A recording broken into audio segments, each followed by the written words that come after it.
मध्य प्रदेश राज्य के भोपाल संभाग के सीहोर जिले के कोबेश्वर धाम में गुरुजी प्रदीप मिश्र द्वारा रुद्राक्ष महोत्सव के अवसर पर महाशिवरात्रि शिव महाप्राण कथा आज 13 मार्च 2024 को पूर्ण हो गई है। ये 7 दिवसीय शिव महापुराण कथा थी जो कि 7 मार्च से शुरू हुई थी और आज के वीडियो में हम आपको मृत्यु मंजूरी के उपाय को बताने वाले हैं। साथ में भवेंद्र जल शिवलिंग पर किस प्रकार से अर्पित करना चाहिए जो कि गुरुजी ने सही तरीका बताया, आपको इस वीडियो के माध्यम से प्राप्त होने वाली है जानकारी। और साथ में ही आपको आदिश महादेव वाला उपाय भी हम आपको बताने वाले हैं। वीडियो में हम आपको गुरुजी प्रदीप मिश्र जी के बताए गए इस महाशिवरात्रि शिव महाप्राण कथा के सभी उपायों को करके दिखाने वाले हैं, साथ में आपको आसानी से हम समझाने वाले हैं।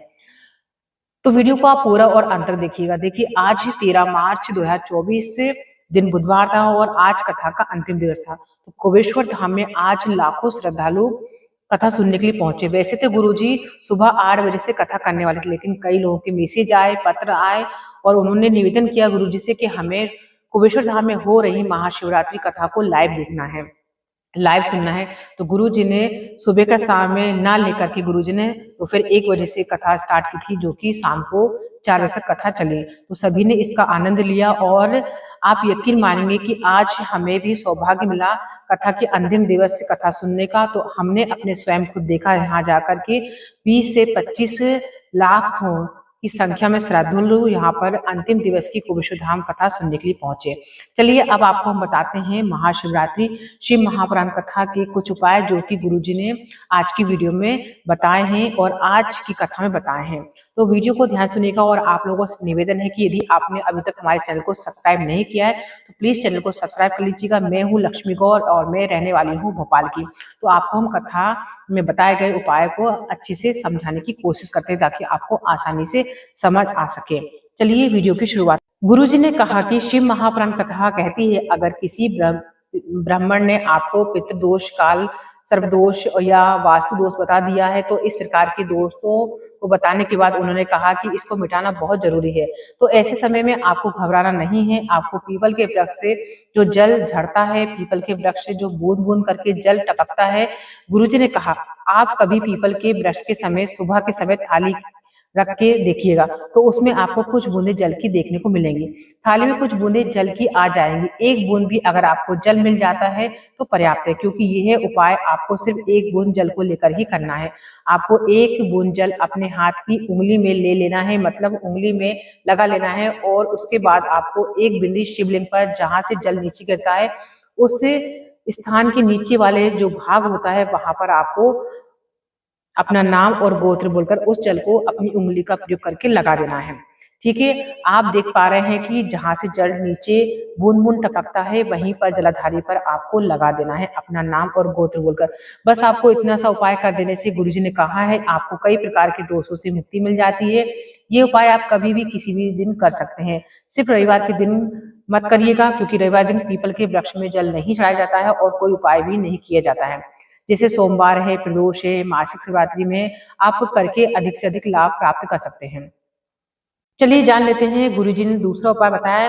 गुरुजी ने कहा कि कितने भी दुख की स्थिति हो, विपदा की स्थिति हो, सम्मुख आपके बहुत बड़ी विपत्ति आके खड़ी हो गई हो, तो आपको धन की कमी भी महसूस हो रही हो, पूंजी की कमी हो, आपको लग रहा है कि अब मेरे पास में कुछ भी नहीं है, मैं मकान नहीं बना पा रहा हूँ, मेरे पास धन नहीं है, मेरा बेटे बेटी का विवाह नहीं हो पा रहा है। अगर आपको पैसे की तंगी महसूस हो रही है, पैसे की कमी महसूस हो रही है, तो आपको कांता भगवान का नाम स्मरण करते हुए या फिर कांता चक्र का स्मरण करते हुए शिव और नारायण का नाम लेकर एक सफेद पुष्प और एक लाल पुष्प और एक समीपत्र और एक बेलपत्र, इन 4 चीजों का भगवान शंकर और भगवान हरि का स्मरण करते हुए माता अशोक सुंदरी के स्थान पर अर्पित कर देना है। बस इतना ही करना है, आपको संपदा की कभी भी कमी नहीं हो सकती। ये उपाय आप कभी भी किसी भी दिन कर सकते हैं। वैसे यदि आप विशेष तिथि पे करते हैं तो आपको बहुत ज्यादा लाभ प्राप्त होने वाला है। ये विशेष उपाय है, सिर्फ आपको माता अशोक सुंदरी के स्थान पर 4 चीजें समर्पित करना है, एक सफेद पुष्प, एक लाल पुष्प, एक समीपत्र और एक बेलपत्र। आपको माता अशोक सुंदरी के स्थान पर रख देना है और अपना नाम और गोत्र बोलना है और अपनी मनोकामना को बोल देना है। देखिए, आपको क्या करना है कि बेलपत्र जैसे आप उल्टी अर्पित करते हैं वैसे ही उल्टी अर्पित करनी है। बढ़ते हैं आगे नई जानकारी की ओर, नए उपाय की ओर। गुरुजी ने कहा माता जी के पास जो चक्र है उसका नाम है मृत्यु मंजरी। नारी को जब रजस्वला धर्म होता है, रजो धर्म होता है, उस समय जब नारी कार्य नहीं करती है, उस समय नारी को कई प्रकार की समस्याएं सामने आकर खड़ी हो जाती है, जैसे कि गर्भाशय में गांठ है, रजोधर्म में आने वाली देरी, या फिर रजोधर्म न आना, या फिर बार बार रजोधर्म आना, फिर निरंतर रजोधर्म आते ही रहना। तो ऐसी समस्या आने पर गुरुजी ने सभी से एक नए और विशेष उपाय करने को कहा है। इस उपाय की जानकारी गुरुजी ने 12 मार्च 2024 की महाशिवरात्रि शिव महापुराण कथा में दी थी।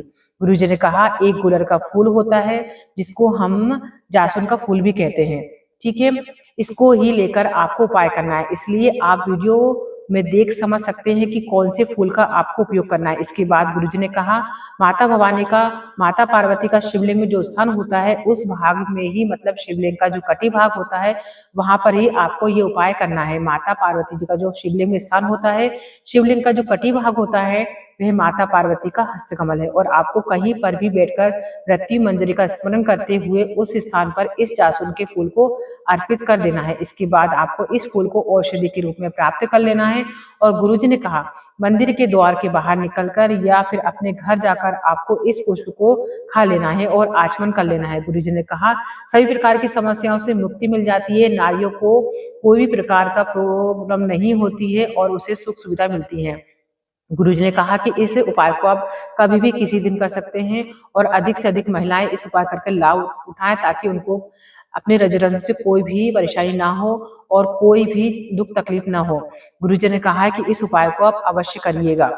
माता बहनों से निवेदन है ताकि उनको कोई भी दुख तकलीफ ना हो। आगे नए उपाय बताया गुरुजी ने कहा, अगर आप कोई घर का कार्य करने वाले हैं, मतलब घर का निर्माण करने वाले हैं, या कोई कार्य प्रारंभ करने वाले हैं जिसमें अड़चन आ रही है, या फिर दुकान शुरू करने वाले हैं उसमें भी आपको अड़चनें देखने को मिल रही हैं, या फिर किसी कार्य में आप सफलता प्राप्त करना चाहते हैं उसमें आपको अड़चनें आ रही हैं, या किसी चीज की उत्पत्ति करना चाहते हैं उसमें आपको अड़चन देखने को मिल रही है, तो आपको 3 चीजों का लेना है। एक बेलपत्र, एक यज्ञ पवित्र, और एक यज्ञ पवित्र का मतलब होता है, जिनको पता नहीं है वे समझ ले कि यज्ञ पवित्र मतलब जनेऊ होता है। आपको एक जनेऊ लेना है, तो फिर आप फिर से समझ लीजिए कि एक बेलपत्र, एक जनेऊ, एक सफेद पुष्प, तीनों सामग्री आपको लेना है। और जहां पर आप कार्य करने की सिद्धि करना चाहते हो, कार्य की सफलता करना चाहते हो, मतलब अगर आप मकान में सफलता प्राप्त करना चाहते हो, दुकान में सफलता प्राप्त करना चाहते हो, तो वहां पर आपको खड़े हो जाना है, यानी कि उस स्थान पर आपको खड़े हो जाना है, और आपको वहां पर अपने हाथ में ये चीजें सामग्री लेकर आदिश महादेव का स्मरण करते हुए इन चीजों को अपनी कामना बोलते हुए कि मेरा ये कार्य पूर्ण हो जाए। इसके बाद भोलेनाथ के मंदिर में जाकर सभी सामग्री को शिवलिंग के ऊपर समर्पित कर देना है। बस इतना ही कार्य करना है, आपको उपाय करना है। उपाय करते समय आपको आदिश महादेव का स्मरण करना है। किसी भी कार्य में आपको सफलता अवश्य प्राप्त होगी। भोलेनाथ के मंदिर में आपको इस सामग्री को रख देना है, अपनी हथेली में रखते हुए आदिश महादेव का नाम लेकर ये कार्य करना है। देखिए आपको सफलता निश्चित प्राप्त होगी। नया उपाय है, बिल्कुल अचूक उपाय है। जो लोग बहुत ज्यादा प्रयास कर रहे हैं कि हमको कार्य में सफलता प्राप्त हो, मकान बनने में कोई भी अड़चन नहीं हो, तो आप ये उपाय किसी भी दिन कर सकते हैं। अब गुरुजी ने आज की कथा में जो अगली जानकारी दी है वह इस प्रकार है। गुरुजी ने कहा है, 2 जगह मांगने से कभी भी पीछे मत हटो, एक अपनी माँ से, दूसरे महादेव से।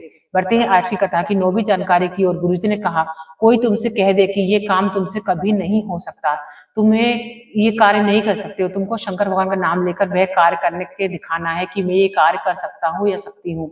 बढ़ते हैं आज की कथा की अंतिम जानकारी की ओर। अनिशा जी पटेल पत्र लेकर आई जिसमें उन्होंने लिखा कि मेरी नानी जिनकी तबीयत खराब हो गई थी, डॉक्टर ने उन्हें हॉस्पिटल में भर्ती कराने के बाद बताया कि इनकी किडनी खराब हो गई है। किडनी 75% खराब हो गई थी और डॉक्टर ने डायलिसिस को बोल दिया था। हफ्ते में 3 बार डायलिसिस होने लगा। तब किसी ने कहा, शंकर भगवान पर 1 लोटा जल चढ़ाकर शुरू कर दो। अगर आप शहर नहीं जा सकते हो, रुद्राक्ष बुलवा लो वहां से और रुद्राक्ष जल को देना प्रारंभ कर दो। हमने ऐसा ही किया। 1 महीने के बाद हमारी नानी पूरी तरह से ठीक हो गई है। उसी का आभार व्यक्त करने हम कथा पंडाल में आए हैं। बढ़ते हैं अंतिम जानकारी की ओर। जो भक्त भवंतु जल किस प्रकार से शिवलिंग पर चढ़ाते हैं वे विशेष उपाय है, और एक नए वीडियो के माध्यम से इस उपाय को गुरुजी ने कहा, अगर किसी व्यक्ति को डायलिसिस चल रहा है, किडनी बदलने डॉक्टर ने कह दिया है, कोई को बहुत ज्यादा बीमारी हो गई, दवाइयां कार्य नहीं कर रही हैं, भोलेनाथ की शिवलिंग पर विशेष तरीके से जल अर्पित करना आप शुरू कर दें। उस चक्र का नाम है भवेंद्र चक्र। अब इस उपाय को करते समय आपको भवेंद्र चक्र का स्मरण करते हुए ये उपाय करना है। विशेष तरीके से आपको जल अर्पित करना है। आपको 1 लोटा जल लेना है। इस जल को आपको उस रोगी के हाथ से स्पर्श कराना है, मतलब जो व्यक्ति बहुत ज्यादा बीमार है उसके हाथ में कलश को स्पर्श करा देना है और जल लेकर चले जाना है शिवालय। अगर वह स्वयं कर सकता है तो अच्छी बात है, नहीं कर सकता है तो घर का कोई भी सदस्य उससे स्पर्श कराकर इस उपाय कर सकता है। रोगी व्यक्ति से स्पर्श कराने के बाद आपको शिवलिंग पर जल अर्पित करना शुरू करना है और आपको जल अर्पित करने की शुरुआत करने से पहले भावेंद्र चक्र का स्मरण करना है और भोलेनाथ से प्रार्थना करना है कि हम रोग मुक्ति के लिए उपाय कर रहे हैं, आप कृपा करके। इसके बाद आप सबको ये पहले 5 स्थान जो बताए गए हैं, गणेश भगवान, कार्तिक भगवान और माता अशोक सुंदरी और पार्वती जी का हस्त कमल और भगवान भोलेनाथ और जलाधारी, इन 5 स्थानों पर आपको जल अर्पित कर देना है। भावेंद्र चक्र का स्मरण करते हुए महादेव से विनती कर लेना है और थोड़ा सा जल आपको कलश में झेल कर ले आना है और घर आकर उस रोगी को पिला देना है जो कि बीमारियों से ग्रसित है। भोलेनाथ की कृपा से वो व्यक्ति जल्दी ही स्वस्थ हो जाएगा और उसकी निरोगी काया हो जाएगी। देखिए, महाशिवरात्रि की शिव महापुराण कथा कुबेश्वर धाम में पूर्ण हो चुकी है। कथा बहुत ही अच्छे संपन्न हुई, कोई दिक्कत नहीं हुई और हमें भी कथा का लाभ प्राप्त हुआ। हमने भी अंतिम दिवस की कथा सुनी है। दोस्तों, आप लोगों से रिक्वेस्ट है कि हमारे इस चैनल को सब्सक्राइब कर लीजिएगा। धन्यवाद दोस्तों। हर हर महादेव।